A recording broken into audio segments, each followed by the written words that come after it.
Actually, on the Smith, I used to just like pressing, like for chest, or even shrugs or barbell, similar rowing for back, and that, or even squats. But the thing I used to like was the Icarian Smith machine, which was straight up and down. And I like to see that this one is straight up and down. Some Smith machines, you know, you go to different gyms, are on an angle. Yep. It's just weird, but, and I noticed with this one too, there's no like counterbalance, so it's the actual, feels the weight. There's some Smith machines you can push the bar up and it floats back down. Yep. Whereas this one, if you did that, it would hit you in the head pretty hard, but this actually feels like the true weight, and it actually feels so much better. Like I said, I've been to the New World gyms and all that, and this is probably the best Smith machine I've felt in years since the Icarian one at World Gym. It actually feels like you're using true weight.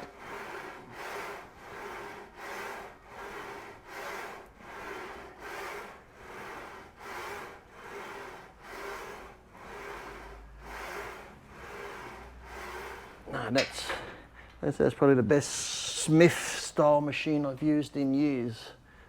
I don't know why they started making. Do you know why they started making Smith machines on angles or? Oh, mate, I thought you're the scientist, mate. It follows the I'm natural not. arc of the. Yeah, but if you go to squat on those ones, you're not sure where to put your feet forward or back, because then your body's on an angle. Whereas this one, because it's straight, it's just like standing under a squat bar or pressing normal. Because sometimes too, when you're pressing and it's on an angle, it's like, do I face this way and press back, or do I face this way and so it goes that way? So for some reason, I don't know why they got away from the straight up and down. So much better.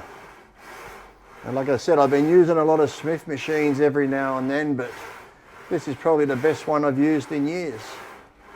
Like I said, it almost feels exactly like the Icarian one. And like I said, there's no counterbalances. Like, you know, sometimes people would use the Smith because I can go heavier. You know, they might squat 5 plates on a Smith, but on the free weight, they could only do 2.5 free because the machine would help them a bit. I think if you put 5 on this, it would be feeling like 5. And a common thing, you know, oh, you're going to get injured over time if you keep using a Smith machine because you're in a fixed plane of movement. Well, even it's just though like anything. It's like if you're using a bar, you're in a fixed plane. All you can do is move it forward or back. So I find, like, if you're that injured and this is hurting you, then you got bigger issues. So, you know, if he hurts a bit, maybe just push it back a fraction like that, and maybe it won't. So it can just be as small as moving a bench this far that way or that way till you find what groove works for you. Because sometimes if you're training with someone who's taller, longer, he might have the bench in a certain position, and sometimes we're lazy, we just leave it there, whereas he might be right under it here. You hop on the bench and you're back here, so your arm's on a different angle. So sometimes when it's your turn, or if you're doing something, you just got to make those little adjustments to find what's best for you. So don't go, oh, that's where the bench is, I'll leave it there. When it's your turn, maybe just pull it forward a bit, then push it back when it's his set. So yeah, you're not gonna. How many reps in your bodybuilding career have you done on a Smith machine? If I had $1 for it, I'd be a multi-millionaire.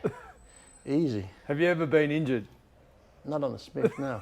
Not on a Smith machine. So no. they're not dangerous? No, they're actually probably safer than using free weight. So. Yes, no, I've never been injured on one.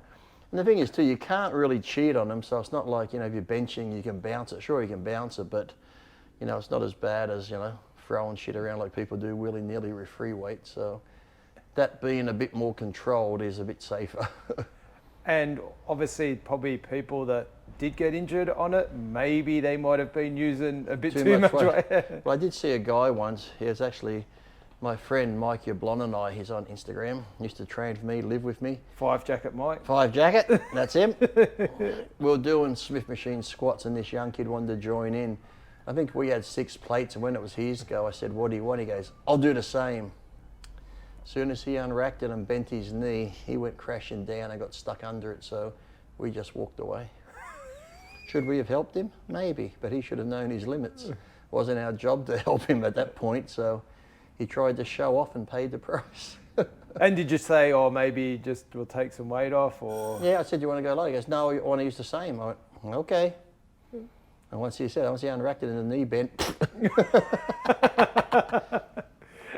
And were you spotting each other, or you were just Now Mike and I were just doing our sets normal, but he'd stand behind me in case I need a spot, but I didn't need one. But when I said to this guy, because I knew he couldn't do it, what do you want? He goes, I'll do the same. I'm like, one of those. You know, it's like one of those if you're doing heavy dumbbells and you got to spot them, and they're like 4 more, and you're like, it's like I'm getting like a crossover movement spotting. So you just need to know your limitations.